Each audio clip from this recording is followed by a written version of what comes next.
Okay, so just while we were reloading here, I asked you a question. I'm going to ask it Yeah. again for your fans. Okay.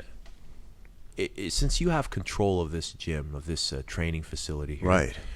and how would you organize turning from kind of amateur fighting and like the classes that you do to having professional fighters? What would you do if you had to, let's say, if you had to train 4 guys to fight professionally, like, Yeah. pro promotions, that this will be like a career path for them? What would you do? Okay, man, that is such an interesting question.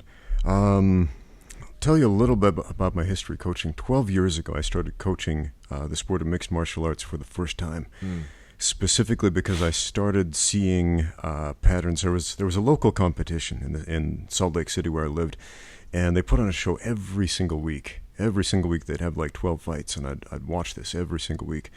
And I would notice patterns that nobody was really exploiting. And I was not the best fighter at all. I mean, there were like black belts and jiu-jitsu on every other corner. Jeremy Horn had a gym there, UFC champion He's Jeremy famous, Horn. Yeah. But I was noticing there were things that people just simply weren't capitalizing on that I could see, and I was like, I'm going to give this a try.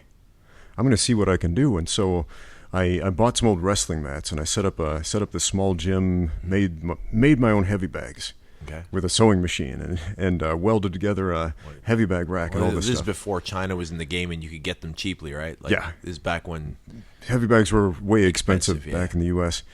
So I set up my own gym, set up a sprung floor. It was awesome. It was small, but it was awesome.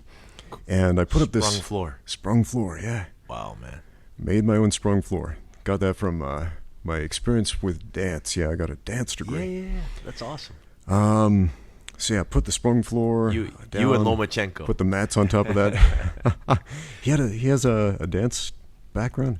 Yeah, his dad took him out of boxing at he had him boxing till he was 7 or something, or 11, and then he made him take 2 years off boxing, or I can't remember the details, man. Somebody's going to tell me for real, but he took some time away from boxing and learned Ukrainian traditional dance, which is a lot of footwork and complex footwork and shifting patterns, or whatever, like traditional stuff.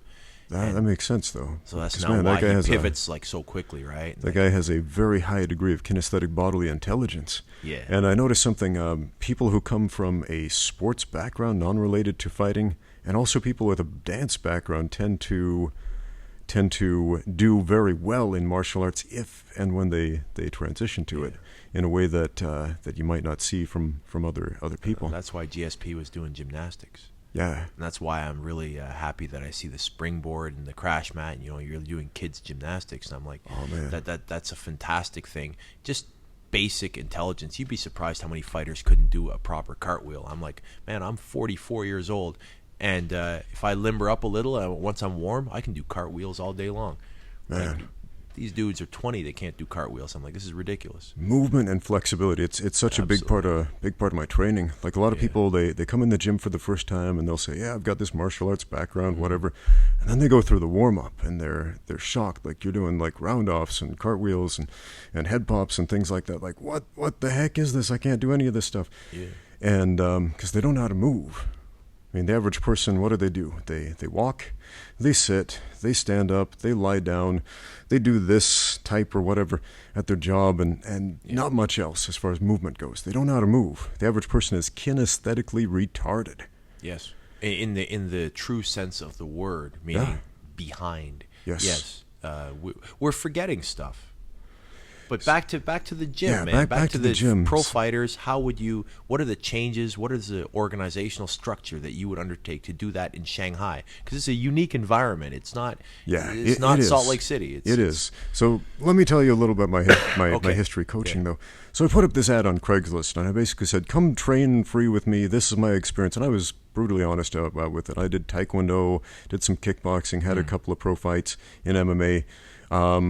I'm obviously not the best, but I want to figure it out. Basically, come join me on my journey. Yeah. And some guys did. They were like, I used to wrestle in high school. Let's see what we can do with this. And we're like 8 guys in this gym, and 6 of them went on to become pro fighters. And we won a lot of fights. And it was awesome. We got stuff done, and it's kind of like alpha male. They all basically were training each other. Yeah, kind of like that, man. And so I moved to China, and I closed down the gym, sold everything I had there, moved over here to China. I had this idea, I'm gonna learn some kung fu, whatever. Realized there's kung fu in China is not what people think it is back in the U.S. Not at all. So that dream was dashed apart, and I was kind of roped back into mixed martial arts by the fact that there were some fledgling, like the China top team was starting out back then. They had some events going on, and they were like, "Hey, you're an American. You've done some fighting. Come fight for us, and come fight us, basically." Yeah. It's just, we'll all go out and eat hot pot after I kick a hole in you. Exactly. So I ended up meeting some other people who were interested in mixed martial arts, and we opened up a gym here in Shanghai. And we were really excited about this, and I had this idea like, I'm going to do that same thing I did in the States. I'm going to get this stable of fighters, and we're going to win some fights. We're going to go pro. It's going to be awesome. We're going to change the game here. And that didn't happen. And well, I suppose the big difference is nobody here knew what MMA was. I mean, a few people did, but for the most part, Shanghai, the average person didn't know. Yeah, they didn't know. They didn't know. They still don't.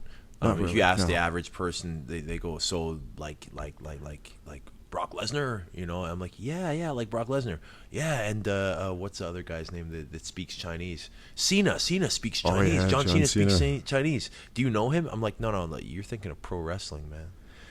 Yeah, but I got to tell you, this was one of the most depressing times in my life, to be honest, because I'd gone through so much momentum building up, starting that gym, starting that team, winning fights, learning, building the momentum of learning how to coach. You walk into a desert here, Yeah, and all of a sudden, boom. What year is that? I moved here in 2009. Oh man, you should have come found us. It was kind of small club, but you should have come found where we were training. Yeah, I mean, I barely knew you back then. I think I met you once, and I was talking to Rob before this podcast about how I suffered some memory loss in my last fight, and a lot of short-term memory loss. It's okay. I don't remember the first time I met you either, and I didn't have the same concussion, so I can't. I have no excuses. Anyway, so I remembered that I knew Rob, but I didn't know how. So anyway, but I had to come to terms with this idea. I'm probably not going to be training professional fighters on a day-to-day basis anymore. Not for a very long time. Yeah. And now I work with a few pro fighters, a couple of them, but it's not like the everyday in and out type of thing like it was before. But I'm okay with that in one way, because I've come to terms with the fact that life is better when we look forward than looking back. Yeah, sure. But at the same time, if I were to change it around, if I were to train professional fighters, like an actual team here to win fights and try to engage at the highest level, how would I do that, man? Yeah. The honest answer, the most honest answer, I don't know. But what are the mechanisms you would start in that you would put in place, and what are the things that you would start? Like there's wheels. In any kind of organization, you got a bunch of things you need to spin. A bunch of tops need to be spinning at the same time for the desired effect the desired outcome to happen. Yeah. So what are those tops? One of the most frustrating things I've found trying to promote professional fighters in China is specifically trying to promote Chinese fighters. Because it's a closed club, brother. Yes, it is a closed club. Yeah, they have their fighters. They're good. They don't want any more local fighters. That's not most of these promoters. They don't need your help to find local fighters. Is what they're always ready to tell you. So like you cultivate some talent. They're like, great, I've got this XYZ superstar who's been bred to do this since since age of 10. Yeah.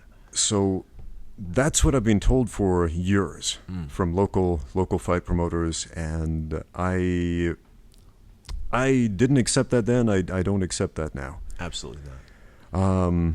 You might have to get them fights offshore, honestly. You could probably actually tie yourself in more to Philippines, Hong Kong even now, Philippines, take them to Vietnam, take them to Thailand, take them... Yeah. I got to tell you, you'd be lucky to get your flight paid for. You might have to just basically call it a wash. The prize money pays for the flight. Probably. And you probably have to take 2 to make enough to cover your coaching flight.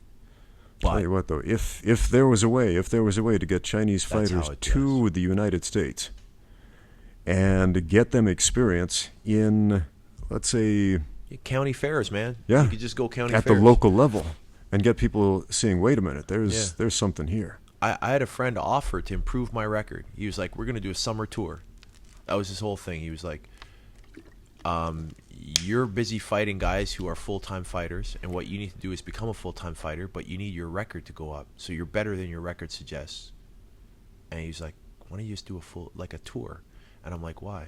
I'm like, come to the States. I'm like, what? Fighters are good in the States. He goes, at the very top. But there's a ton of dudes who have no clue what they're doing who are willing to throw down. And all of those things go directly on SureDog. Which is what the promoters check is SureDog or... Yeah, whether it's a fight in the UFC or a fight in... Podunk, Wisconsin or wherever it is. Yeah. It goes on your professional record. Slap-a-hooey, Nebraska. I don't know why I picked on Wisconsin. I've never been there. I'm from a podunk town in Idaho. From a podunk town in Ontario. Yeah. How many people are in your hometown, by the way? Like, what's the population? Where I went to high school is 5,500. Okay. Yeah. I grew up I spent most of my life on a small country road outside of that town. Interesting. So, spent a lot of time dirt biking, fishing. By the time I was about 8, I could shoot bow and arrow, shoot a gun, do basic country boy stuff. Yeah. Rode a dirt bike around most of my life. That was my true passion, was probably motorcycling. Didn't have enough money to pursue it properly, so didn't do it at all. And then played ball, like volleyball. Yeah. When I say ball, volleyball. Played basketball as well in high school, but I played volleyball in college. And, just small town, man, small town. Yeah. I totally want to get back to that question about coaching fighters in China. Fighters, yeah.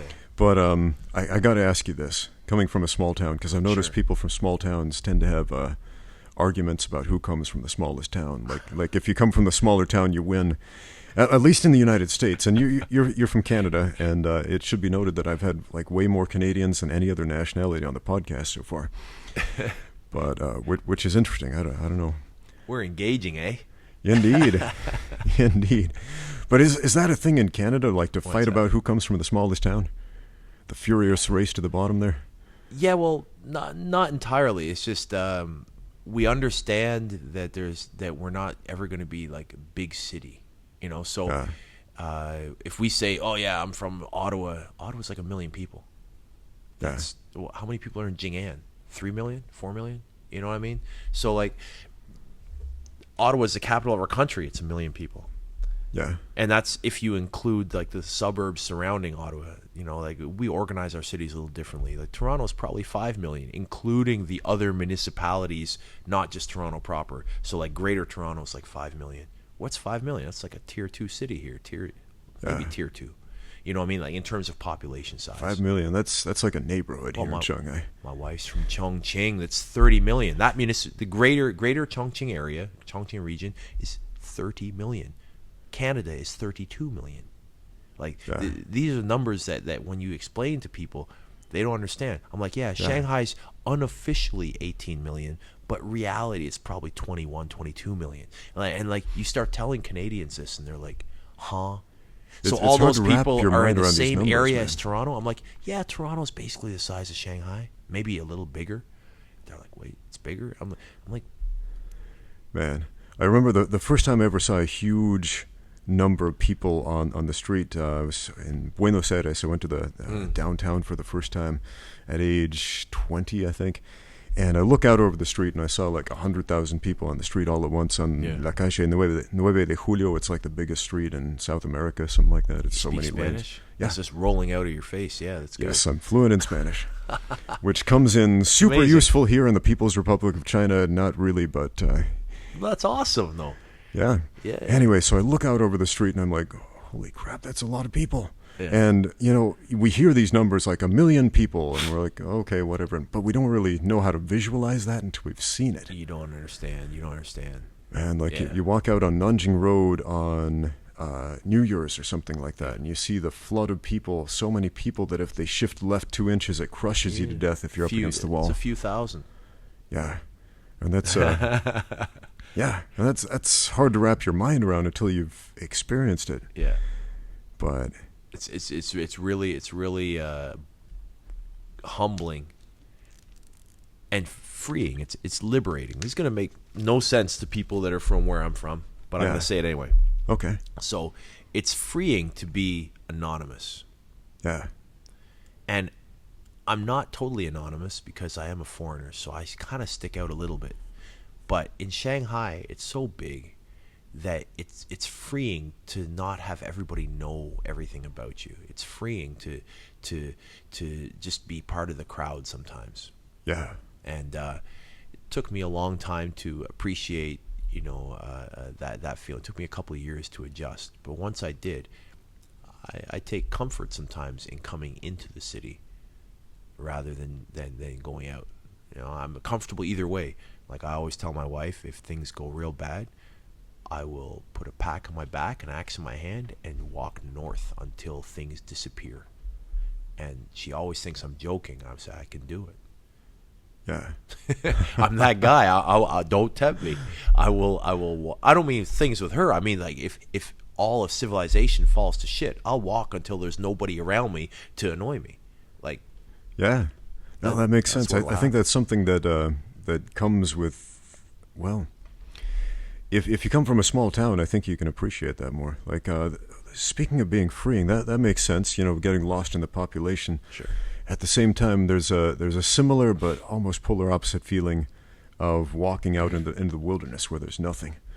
Like I remember, 2 places remind me a lot of each other. Being out in the middle of nowhere in Idaho, just out in the foothills, just looking around. All you see is desert as far as you go. Yeah.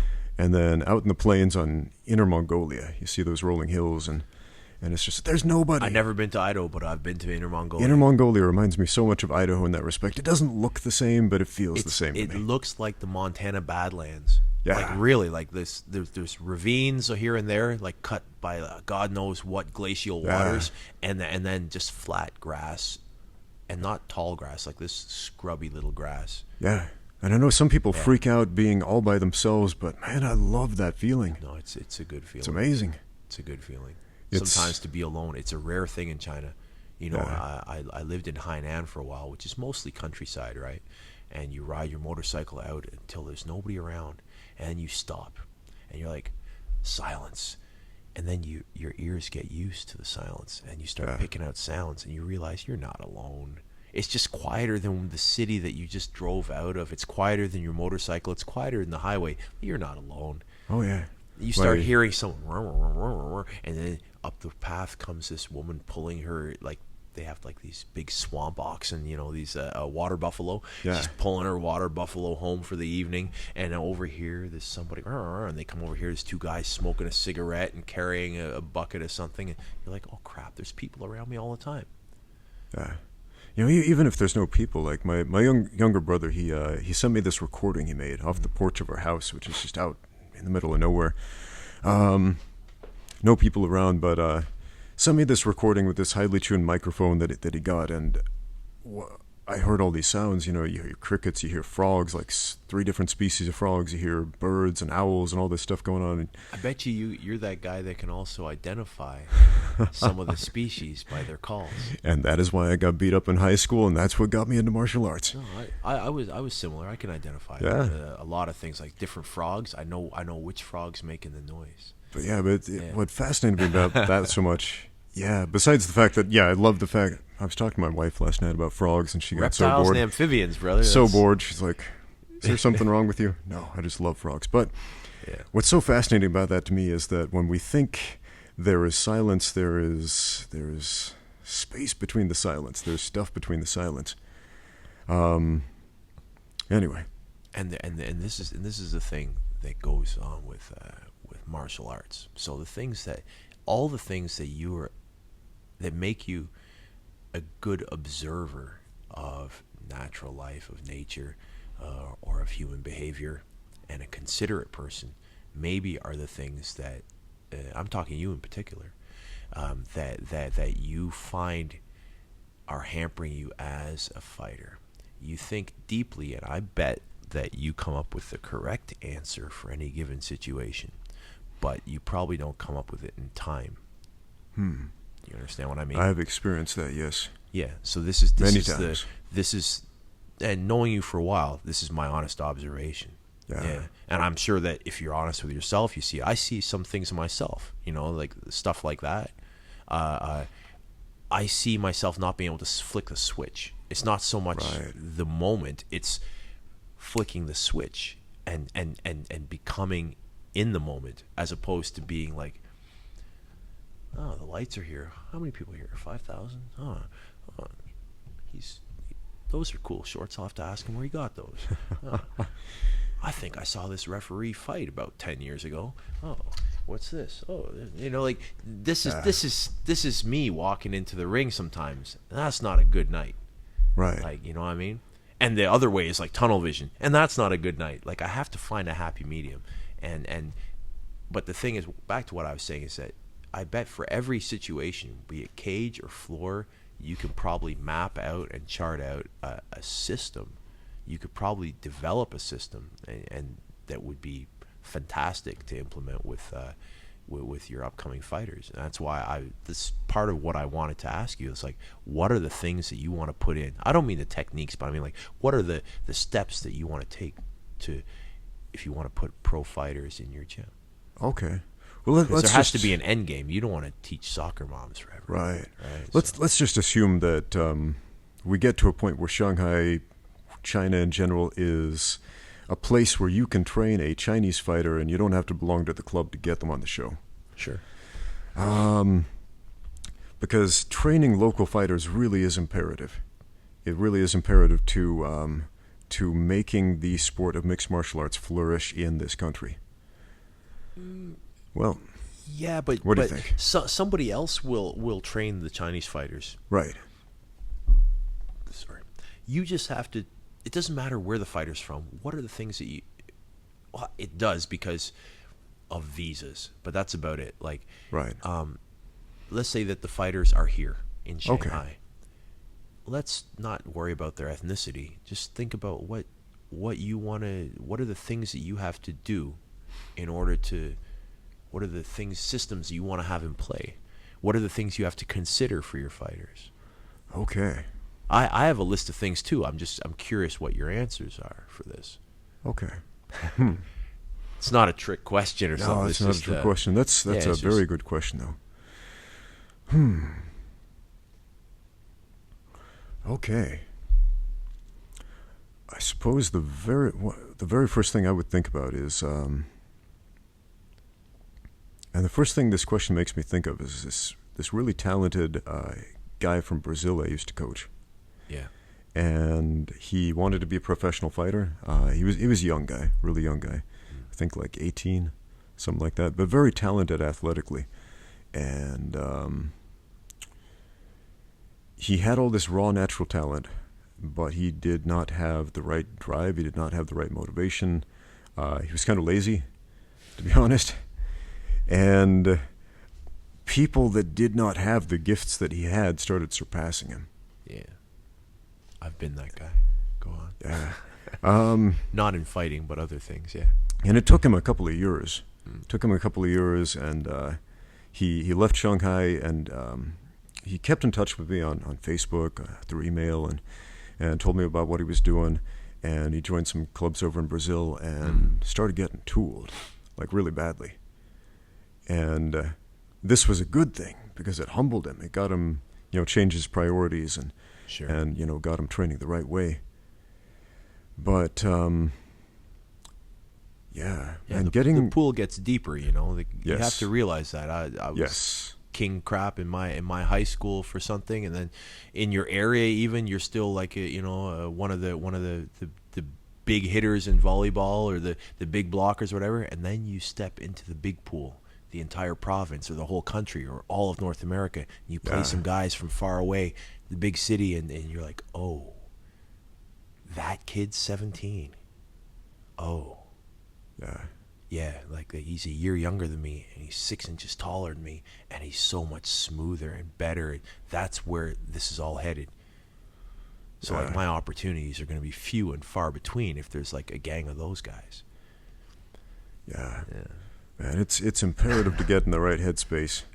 It's imperative to be in the right headspace to fight. For fighting though, it's I think that there's so much more opportunity. If I always say this to people, that if I had combat sports, I would never have played a team sport in my life. If I had like proper combat sports, there was only martial arts where I was, like meaning taekwondo or karate. There was nothing for like 50 miles other than that. But if there was actually like a boxing gym, or better yet, Thai boxing gym. Right. If there was a Thai boxing gym when I was 10 or 12, I would never have touched a ball after that. I have so little interest in ball sports right now. I understand them because of my previous history, but I can't bring myself to watch an entire game of something. It better be like the penultimate game of like the NBA season for me to sit, and I got to be sitting with friends of mine. Like, we have to have food. There has to be something else happening. Yeah. I can't watch that. I go nuts. I can barely watch Olympic gold medal volleyball. It's got to be like the top, like for a medal. It's got to be for a medal. I can't just watch. I used to sit and I could watch back-to-back World Cup games. I can't do that anymore. I used to watch university finals. I can't do that anymore. Like, I'm just bored to death, honestly, if it's not fighting. But I'll watch all sorts of stuff. Like, I'll watch, you ever hear of ACB? ACB, no. Yeah, it's like a Russian, I think that's actually the Chechenian. It's the Chechenian dictator or whatever his name is. It's his promotion, I think. Yeah. ACB. Absolute something Burkut. The B is Burkut. Yeah, it's like, in the mountains, and you fight a bunch of Dagestanis and Chechens and Afghanis and stuff. It's a shark pit, man. Wow. Never heard of that. Yeah. ACB, I'm going to have to look that up. Anything, any of that stuff on YouTube? Lots. Oh, yeah. ACB, stuff like that. Full Metal Dojo in Thailand, like, I'll watch all these little shows, and that stuff to me is interesting. I'll watch Senegal and Congo, like that traditional wrestling, before I'll watch a ball game now. Like, yeah. I can't watch ball sports. Like team sports. It's not even balls. I just don't want to watch team sports. I have no interest in that. I felt either that I, in the past, had either let down or was let down by, that was more often the case in ball sports, by the people on my team. And it's not like I'm not pointing fingers. I'm just saying, like, for some reason we couldn't put it together. And all I needed was one other person to be on the same day I was on. Yeah. It wouldn't happen, So, yeah, I was just tired of that, and you sharing the glory. But when we lost, I usually kind of just felt like, fuck, there's something else I could have done. Yeah. Was there something else? Was there a stone left unturned? And now when I lose, I know what I did. When I win, I know what I did. And I thank the people that are, thanks for being my coach. That was great advice. Or, thanks for being my training partners. But it's me that fought. Yeah. I accept the glory and the blame equally. And I would not have it any other way. And I wish that's my biggest regret, is just going back, is that. It's just not being in this way earlier. Yeah. Like, given the age that I am, and that what mixed martial arts has gotten of me is leftover athleticism. This is all leftover. This isn't what I was. Even 2 years prior to me making a debut, I could have kicked my own ass just based on not being hurt. You know what I mean? Like oh man, I know what you mean. Just speed wise, if you have your knees and your back and you don't have any broken bones or anything, it's a different animal. Yeah. So yeah. You ever get like young guys who are like 21 saying, "Man, I wish I would have started martial arts sooner. I'm too old for this." Dude, all the time. Anybody under 30 that wants to fight and thinks that they have the parts to fight, I encourage you. If you have any, just do it. You know what? I'm not even going to classify whether you have athleticism or whether you were an elite athlete or whatever. Ignore all of the shit and just go try some classes. Get some contacts. Whether you want to box, kickbox, or wrestle or whatever, get some contacts. You know, that's the love of the game is the contacts. Yeah. You know, you can only hit pads. I watch people in Shanghai, and it drives you mad. Like they're absolutely amazing pad kickers, and like they've been kicking pads as long as I've known them, and they still have. I have never seen them in a contest. But they're kicking pads. They're there they've got way more cardio than me. They're doing back-to-back classes, 3 hours of kicking, punching, and elbowing, and kneeing, and combos, and all these things. And I'm like, you're doing all this stuff with pads. Now just do it on somebody. You know, see the difference when the person isn't standing there holding the pad, when they're trying not to be there. It's entirely different. Yeah. You can't compare the two things. The pads are for learning the movement and for drilling the combo in your head. After that, you got to start hitting moving meat. There's no... Oh, absolutely. And I say that to drive the point home. Beat it up like Rocky in the meat freezer. Like, you got to hit ribs, you know? Like, you have to feel that. You have to hear that sound. It's a whole different feeling hitting a person. And the thing is that I got mixed feelings about it. Yeah. I won a fight in Inner Mongolia where I elbowed the poor guy from Mounds. Yeah. And the fight ended because he wasn't out. He just couldn't continue the match after the bell. They had to help him off the canvas. So basically it's TKO. Dude, 2 hours later he was still bleeding. Like from inside his nose and inside behind his eye. So like I expect somewhere in his in his sinus or something was damaged. Sinus fracture probably. Well, fracture somewhere in his facial structure. So gotta say that sucks from personal experience. Yeah, I'm not saying it to remind you of anything, but I'm saying like dude was not okay. And I felt when you come down off that high of winning. And all said and done, and you've put everything. I didn't have a scratch on me, by the way. I used to fight with contacts. I had one contact knocked out. That was it. And like, so I finished it on the ground. I was planning on doing some fancy spinning shit, but when he brushed me, he punched me one time and knocked a contact out. So I was like, okay, well, I got to finish this now, or else I stand to lose to a guy that I should never lose to. You know, until last year, all my fights had contacts, and in half the fights, I got my contact knocked out. So I don't say this all the time because it sounds like, you know, this is a retarded excuse, but it's literally like having, it's like having a handful of grease in your eyes now. You know, like cross your eyes and fight. That's what you have. You got one eye that can see, one that can't. You know, it's a mess. So I was just in a rush to get it to the ground. Anyway. Besides all that shit, I felt horrible. Right? Now this guy would not have stopped unless I did this. There's no way to get, like, you know, I would have probably had to break his arm if I was going to sub him, or he might have slipped out. Things get slippery. Despite whatever technique you think you have with a gi or in class and no gi, when it's, you know, some greasy lamb eating Tajik who's trying to punch your face in, you just punch him. You don't think about setting up arm bars and slick submissions, because when you are sweaty, it's a whole gonna get different out of thing, it. man. You're gonna get out of it.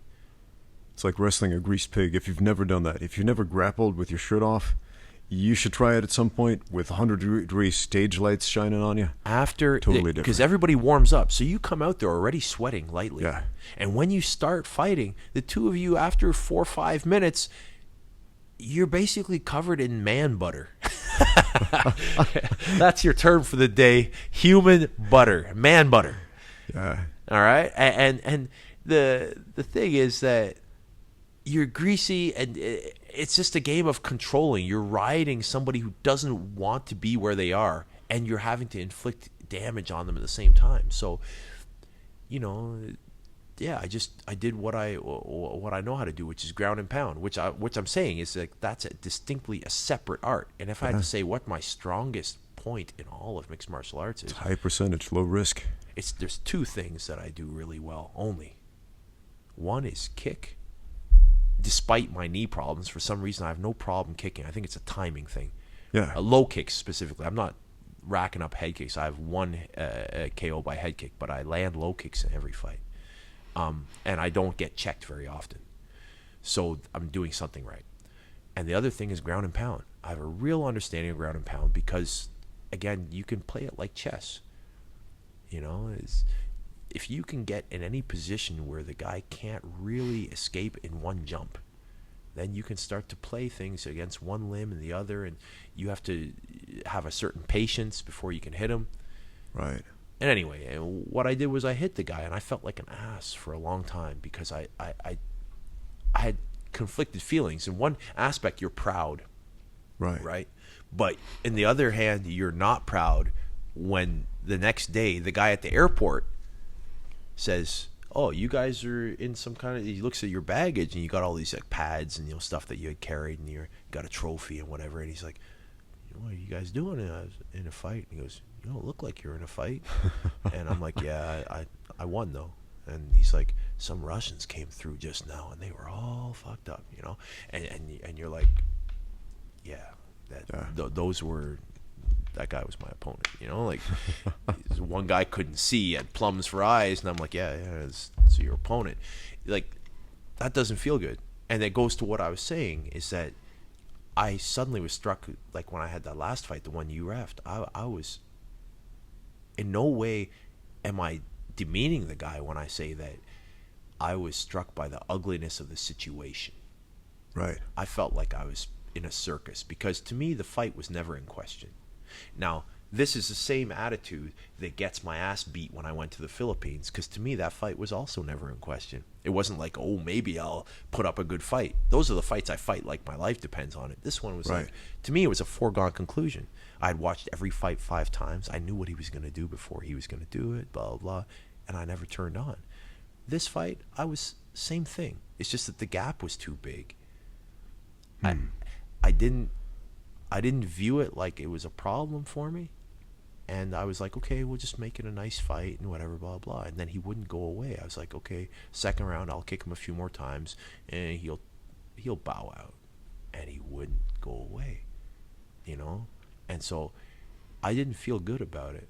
And one part of me thinks, yeah, you should have just gone for the head kick. I wasn't gassed, You should have just kicked him in the head and ended it or whatever. Like your friend was saying, elbow him or whatever. And I was like, he doesn't deserve that. We both get paid almost nothing. He doesn't need to spend his pay in the hospital or on whatever else comes after. Long after the promotion doesn't pay for you, you still got problems. You know what I mean? Yeah. Like you got physiotherapy if somebody breaks your arm in an arm bar. Like that's why I'm saying, like, tap, dude, just tap. I went to the Philippines. I was losing. I got my nose broken, and I faltered under pressure, and I got punched real hard on the ground, and I was just like, as much as it hurt me, I was like, yeah, when somebody hits you and you feel your nose sliding sideways on your face, like grating, I was like, yeah, you know what? I'm getting paid. God, I can't even explain what it was, like $600, something like that. I was like, yeah, I don't need this money. Yeah. I was doing it just for the thrill of fighting in Manila in the same stadium that Ali fought in. I was like, okay, pass, man. Yeah. I'll take the L. And I shouldn't have. I regret that. But I was not in the frame of mind to fight whatsoever. Yeah, it's man, a lot of fights come down to that though. It's like the lights are still on, but there comes a moment of choice. Like, do I continue? Do I bow out? I'm totally awake. I'm not even dazed. Yeah. I'm just like, this sucks. I'm not getting paid enough. I'll try you next time, man. I'm out. Yeah. And I shouldn't do that. But I can think of, that's the instance that, that I don't have any excuses for, other than like I just decided I didn't want to be there. You know what I mean? Yeah, Like, makes sense. Makes sense. Yeah. Man. I was thinking about your question about, that first question you asked. Yeah. Sorry, we went on some again. That's okay, and You we'll talked probably about the gym, right? Yeah, the gym. Training a stable of pro fighters here in Shanghai, like a consistent. I'm 4 pro saying fighters. 4 at the same guys that time. you want to see how far they can get. What are you going to do? All right, number 1, in schedule. Your situation? Schedule. To me, 2-a-day training is imperative for a professional fighter. One of those 90 minutes to 2-hour sessions, twice a day. One of those sessions is technique and sparring. Agreed. One of those sessions is strength and conditioning. And here's... How many times a week you want to do strength and conditioning? Strength and conditioning daily. Well, I would say I do 6 days on, 1 day off. That's partially for religious reasons, and I'm getting some funny looks from you, but hear me out, Rob. No, hear me out. Keep going. And partially it's for physiological reasons. Because, if you hammer it out 7 days a week, you're going to wear yourself out. Yeah. But strength and conditioning, I don't mean deadlift every day, obviously not. You got to periodize your training. If you are periodizing your strength and conditioning routines, you can do it every day. Yeah. And I think you should. But you mean non-technique related exercise? Like not fighting technique related exercise? Sometimes, as far as strength and conditioning, we're doing squats and deadlifts and cleans and things like that. We're weightlifting. Sure, kettlebells, ropes, whatever, jumping jacks, box jumps. Yeah. Sometimes we're working on sprints, whatever. Yes. Sometimes we're working on sport-specific movements. Sure. Or movements specifically to strengthen certain athletic attributes relative to cage fighting. But yeah, strength and conditioning, yes, that is something you can work on every day, in my opinion, if you periodize it, if you focus on it intelligently. Now,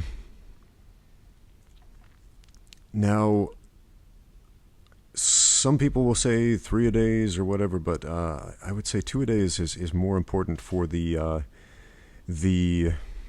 can I put this? Because if you train the way that you should, it should be taxing enough where 2 a days is sufficient. At that time amount, it should be sufficient. Yeah. Yeah. This is something that I've I got asked one time, how many times you train a day? I was like, twice. He's like, I train 6 times a day. I'm like, you're coaching people. That's not training. Yeah. Like, doesn't matter how hard you go. You're not doing what I'm doing. Trust me. It's a different thing, man. It's a different thing. I mean, I coach classes throughout the day, a bunch of classes, a lot more than twice a day. But it's a different thing. I'm not the one putting in all the. Yeah. It's not the same intensity. Exactly. You're the instructor, or you're the big brothering everybody, as opposed to getting Shark Tanked. Yeah, and it's a different type of experience too. Yeah, totally. Radically different. I mean, I'm getting something out of it. They're getting something out of it, but we're getting something different out of it. Yeah. They're learning to win fights. I'm learning how to coach fighters better, more efficiently to win fights. But yeah, the schedule, that's the big thing. And man, finding fighters who can meet that schedule, that's one of the hardest parts in Shanghai specifically. Okay. Because people, they have jobs, they got stuff to do, or they're lazy, one of those. Well, you're scraping at where I'm headed with this, but go on. Oh, I'm curious where you're heading with this. No, it's a little different, my order of operations, but yeah. Okay. You have a gym, so I'm asking you first. Yeah. At the same time, my mind is wandering to, it's going in 2 directions. One, how would I optimize this particular gym for that particular scenario? Or how would I have my ideal dream gym or whatever if I was, It's not about the facility. It's not my point. Yeah. Yeah. Because really, if there was one piece of equipment that I don't currently have at this gym that I would love to have. The Prowler. Yeah, I don't know what that is. This is a sled you put weights on and you run the push. Okay, sled. yeah. Those are great. I'd love to have artificial turf. Like to have one of those and somewhere to run it. That would be great. Yeah. Maybe we could set one of those up outside. Actually, we could. Huh. Okay. Anyway, get back to this. If there was one piece of equipment I don't currently have in the gym, it would be actually I kind of do have it. It would be a screen. Okay. Just a screen to watch and review fights and tape and video. Specifically one where I could draw on it. Man, that would be amazing. That would be sick. Yeah, like the one Dan Hardy uses on his fight reviews, where he can just draw. He pauses it and then can just draw. It's a touch-sensitive screen, and they just have their own proprietary software drawn up, or at least their own overlay on an existing software.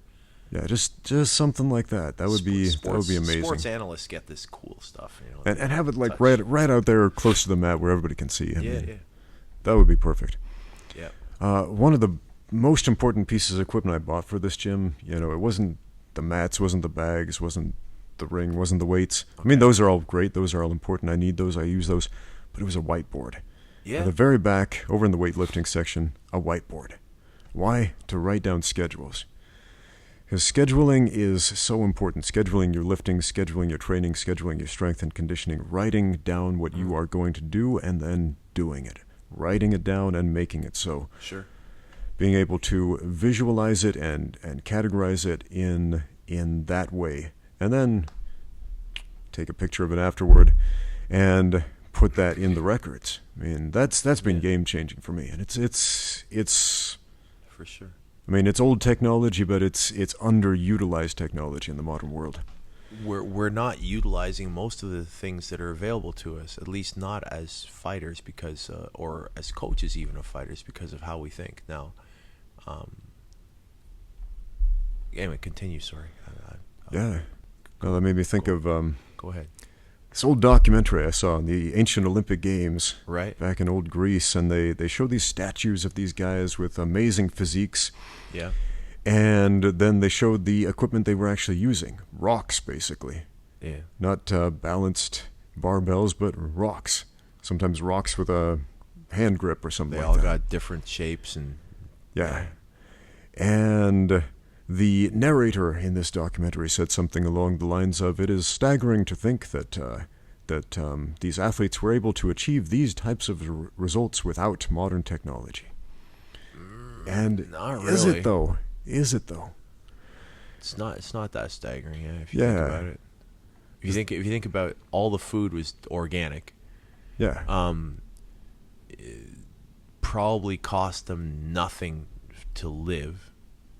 They were breathing the cleanest air. Oh, yeah. So while medicine and sports supplementation was non-existent, everything else was probably pretty much premium. And I'll tell you what trumps all that. Will. Stubborn will, my friend. Yeah, forget that, man. Their lives are much harder. Those are harder people than we are now, for sure, myself included. One thing I do as a coach, I study successful what is the word for somebody who does strategy? Strategists, yes. Successful strategists. I should probably know that word since I study them. One of my favorites, Ferdinand Foch. Okay. French military leader in World War I. He won the Battle of Marne against the German army, and that was significant because they outnumbered him significantly. Okay. And he was flanked on every corner. And when asked what he thought about the situation, he said, "My situation is excellent. I will attack." And it sounds like an underdog story until you understand this man's training. I mean, he had the upper hand in every regard as far as his strategy. Yeah. There was no way he would have lost that battle. Right. But after the war, in an interview where he was asked how he won the war, basically, how he was so successful, he mentioned a few things like you need training, you need this, you need that, you need the other, but above all, you need will, stubborn will, and that is what wins the fight. Okay. Where was I going with that? You're looking for fighters with the stubborn will to see it through training and to put up with the shit that fighting careers give you before they give you the accolades. Indeed. If they ever do. So, here's how I would structure. Yeah, go for it. The reason I get asked a lot why you don't have your own gym yet. And I'm like, because I understand the square meters, the cost in Shanghai. I understand what positioning is, and I understand how fickle the place is. Second of all, I understand that being able to break even as a martial arts gym is only recently possible as an MMA gym. Yeah. And third of all, I'm a little bit underwhelmed with the talent in the local pool, because I don't have an interest in just training people to train people. Right. My interest, as always, no matter what I'm in, goes to testing it. Whatever theory I have has to be tested. If I think that my aerodynamic theory is better than the previous guys, I'm going to go test it. If I think I understand how to build an engine better, I want to test it. Same thing with fighting. And I think that what I would do first is you got to look at what's stopping you. One, you say talent pool. I say you can get them from anywhere in China. The problem is that the cost of square meter, meaning for their rent, for their life. See, you mentioned people that have jobs can't maintain the schedule. I'm like, well, yeah, anybody that has a job that can afford them to live in Shanghai already is getting paid more than they're going to get paid as a fighter, especially starting out. So they're only going to be able to make this money further down the road, which means that they're already receiving some logic feedback in their own head, if not in their home or in their, from their folks, from their friends, whatever. Yeah. Shanghai's full of distractions, very pretty distractions, fun, good feeling, nice buzz, fantastic distractions. If you can't say no to people, you can't be a fighter, especially in Shanghai. You could be anybody can be a fighter in the middle of the hills. There's nothing to do. When your friends are like, you know what, you can take this off. Come on, just let's go eat. We're gonna eat, drink, have some fun. I got some girls, blah blah blah blah. You're gonna come over here. You're gonna do that. The next 2 days are garbage for you. Almost for sure, the next 2 days are garbage if you're drinking and smoking or doing whatever. You're 2 steps backwards before you can take a step forward again. Shanghai's hard, but above all these things, since you already control the gym, like the space, I decided that I would not be involved in coaching fighters unless I was in control of the space. Right.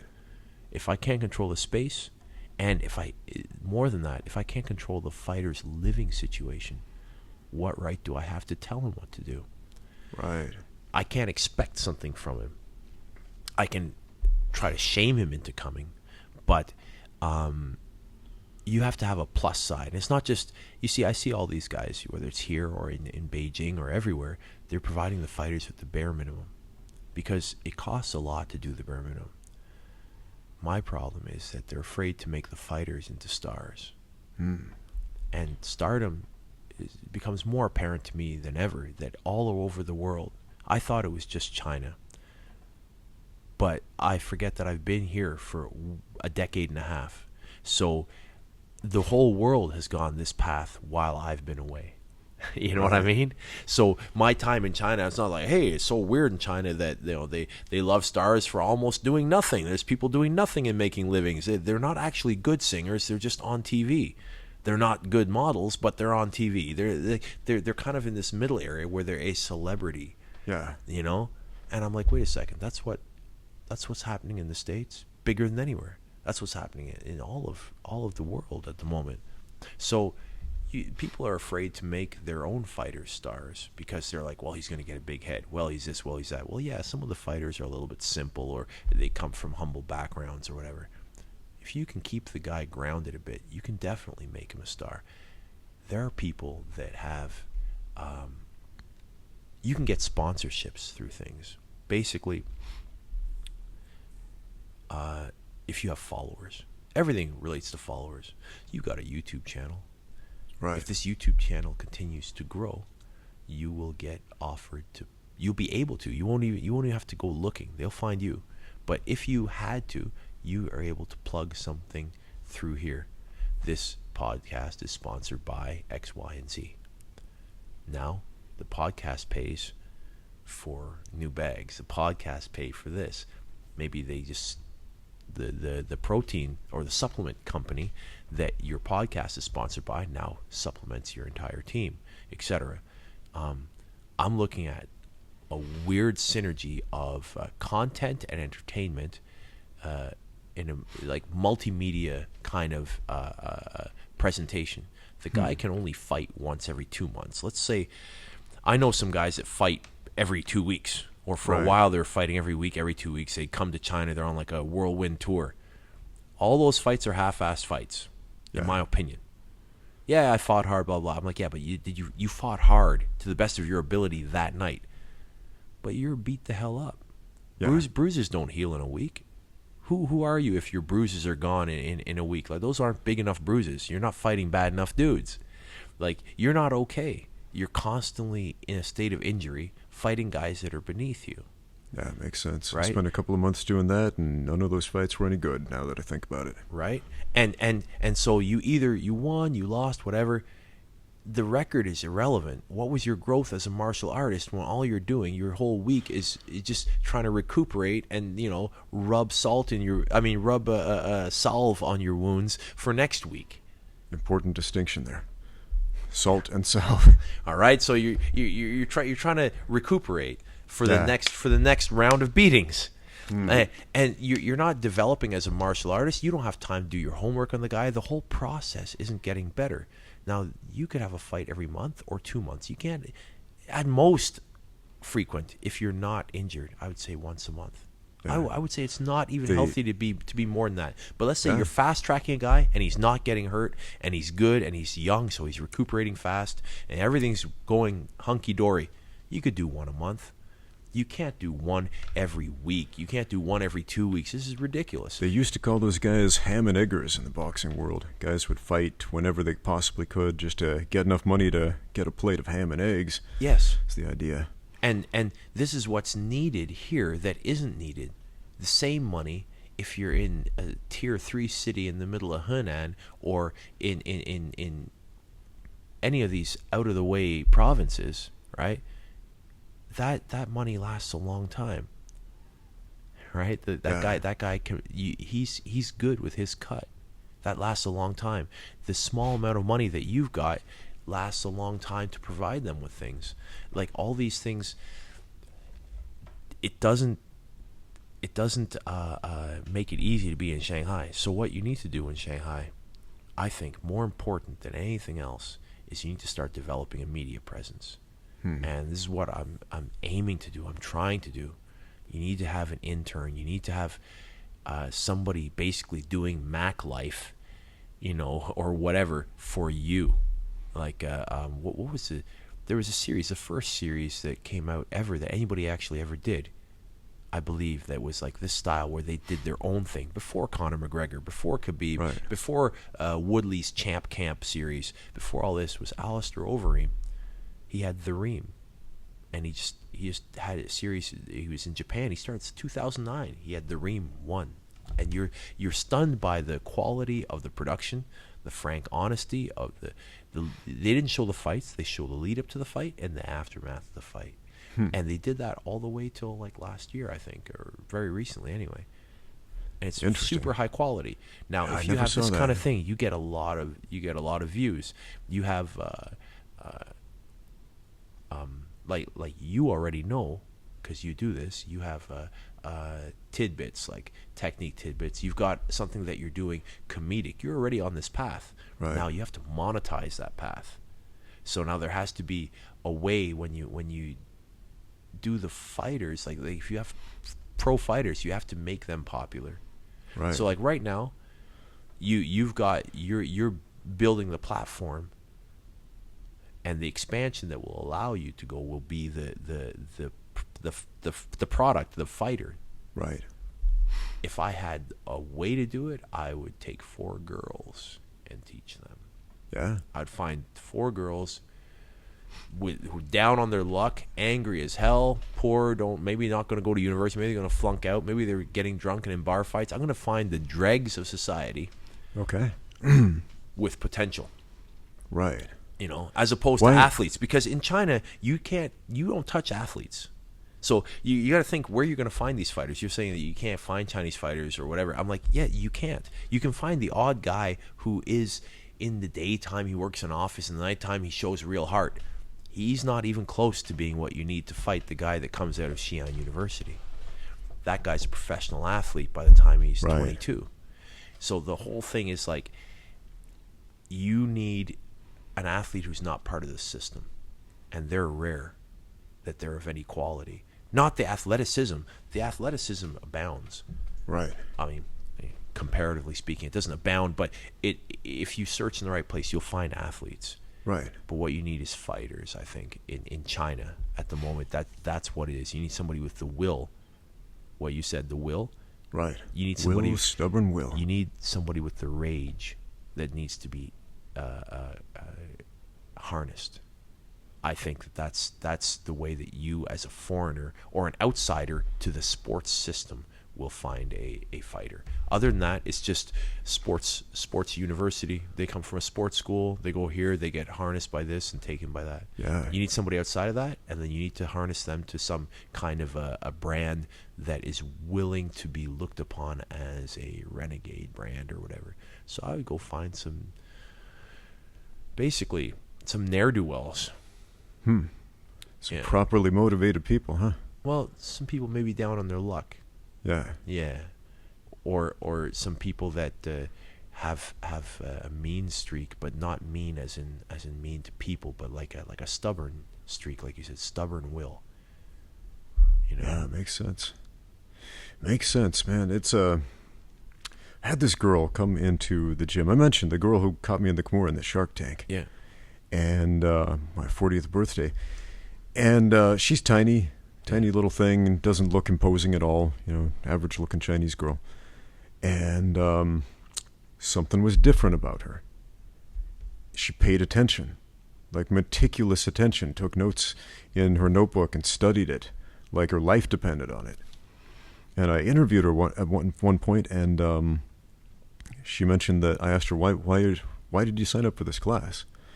She said she basically got beat up at one point. Her and her friend got attacked. And she was not comfortable not knowing what to do in that situation. She wasn't comfortable not being strong and sure. Freezing and wanted to feel in control of her life again, basically. Yeah. And this girl trains so differently. Her mindset is so different from the average person who comes in to train, average for person's fitness thinking or whatever. Fitness, yeah. Yeah. So, man, if you had somebody on the whole other extreme, like you were saying, somebody down on their luck, somebody the dregs of society. And there are plenty of those people here in this country. There are, sure. Because there are a lot of people who are maybe they're not the dregs of society. That's maybe like a bad way to put it. But let's say let's frame that in a positive light. Well, let's say somebody who's been dealt a shorthand, and they're not stupid. They're not ugly. They're just getting dealt a shorthand. They didn't come out of the right family at the right time. They missed their boat. Right. Everybody. The one thing that's consistent across people who are willing to go into the cage for any period of time, because there are a lot of guys, they start fighting, and they're great athletes. They got a lot of gifts, but they quickly go to something else as soon as it's more, I don't have to get punched in the face. It's better I just be a personal trainer. I make more money. Girls like me. I build my muscles up. I don't have to cut weight. I'm not miserable. Blah, blah. All these things come together. And I know these kids. Sometimes I help coach them, corner them, whatever. I train with them. And you see it. And you're like, so he's not really interested in being a fighter. He'd rather be a bodybuilder or be a underwear model or whatever. Yeah. And the truth is that guy, you never were looking for him anyway. He happened to be there at the time, but maybe he shouldn't have ever come to you. It's actually kind of shocking how many models train in mixed martial arts here in Shanghai. It's shocking. Yeah. Beautiful people whose livelihood depends upon their face. I don't know any. I know a lot of them, man. I don't know what it is about models coming to my gym to train, but I've had so many pro models come here. Like I know some male models that do jiu-jitsu. Yeah, they're absolute jiu-jitsu fanatics and really good, like really, really tough, really technical. Like, he's dedicated. He just happens to model when he's not, doing jiu-jitsu. There was this one Russian kid came in here to train, and he's a professional model. He's got like print jobs, like every other week or so, and he comes in. He wants to spar with me, and he wants to go hard. And sure he's Russian and not Serbian? He's Russian. I'm like, I know a few different models here. Yeah, and I'm trying not to go for his face because that's his moneymaker. And he's like, no, hit me, go hard. It's fine, coach. Go ahead. I'm like, don't you have a job tomorrow? He's like, yeah, it's fine, whatever. I'm good. It's confusing to me. Yeah. I see these guys sometimes. I know some of them, and some of them are tough guys, man. Some are tough. Like really, like they could be. What you need to find somebody like that who can't get any modeling jobs. The key in China. This is something that I've discovered in China is that women sell a lot better than men. Yeah. And the pool for women is very small for female fighters. Right. The pool is shallow for talent, and there's some really good ones, but it's shallow for talent. So you can get much more exposure with minimal training, minimal time. You just got to find somebody who doesn't really fear getting punched. The discomfort of being in that position should become, welcomed by them. And there's some people out there that like that, and you got to worm them out, or have them find you. There has to be some way to find these people. That makes a lot of sense. If you're watching, we're right here. I think that seeing crowds of people this weekend. I did a bodyguarding job for a professional ping pong hero. Okay. And nice guy, whatever. I was like, what's special about this guy? And they didn't tell me. The first thing they didn't tell me wasn't about he won gold medals. I said, yeah, Chinese got a lot of gold medal winners in various things. Will they all draw crowds? Nope. Yeah. I was like, look, he's a 30-year-old or 29-year-old man. Why is the entire mall 3 decks high? 80% of the people there screaming and yelling are female. Well, all the ones screaming and yelling are female, but 80% of the people even watching are female, and they're not 20-something. They're, I'd say, on average 18. Interesting. For a ping pong player. Yeah, so like you and I are going to look at ping pong and go, that's something we play in the basement, of your friend's house. Yeah. And if you lose a round, you chug a beer, like ping pong, please. Yeah, but it's a different world in the People's Republic of China. Well, no, it's a different world if you win a medal. If you win a medal beating a Japanese guy to do it. Oh, or, you know what I mean? So he's a gold medal winner, not just a medal winner. He's a gold medal winner who, put a hurt on somebody. But that's not why. It's not why. It's literally because he's cute. So he's like a pop star more than the presentation. The games that they had him playing have nothing to do with ping pong. He was officiating some push hands game with a bunch of girls, and then another one he did it's like feeling into this box of objects. I didn't get what they were doing, but they had to not grab something and grab something else, Okay. And there were 3 boxes, and they had to guess what they were, what it was, what was in the box. Is this for like a TV show or something? It's a public appearance. Okay. So he's doing this for one of his sponsors. He's sponsored by a shoe company, and he's doing this for a sponsor. So I'm saying that there are a lot of people who have this kind of following, and they are, I don't mean like necessarily the same as him, but they have a following of people online that they are influencers. I had a colleague whose wife wrote an opinion blog, just her own thoughts, and she was making a lot of money. Oh, hold on, we're getting some feedback. Yeah. She was making a lot of money based on the number of people that were tuning into or dialing up to look at her blog. Dialing up. How old am I? Were online reading her thoughts, on Weibo or whatever.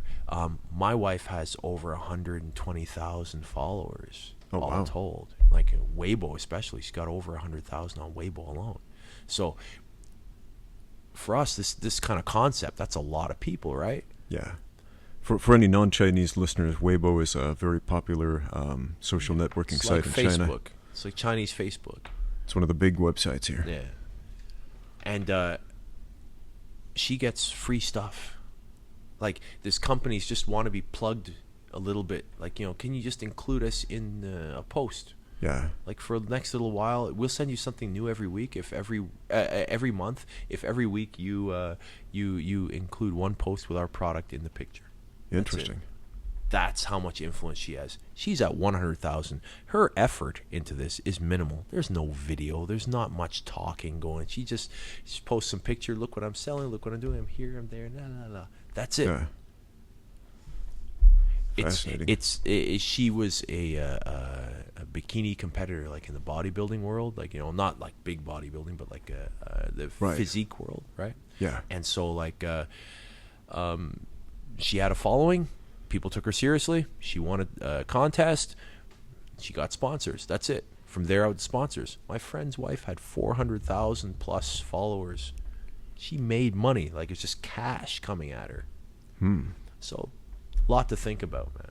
I mean, like how to organize the priorities of the people that are in your gym. Yeah. I gotta go to the bathroom. Okay.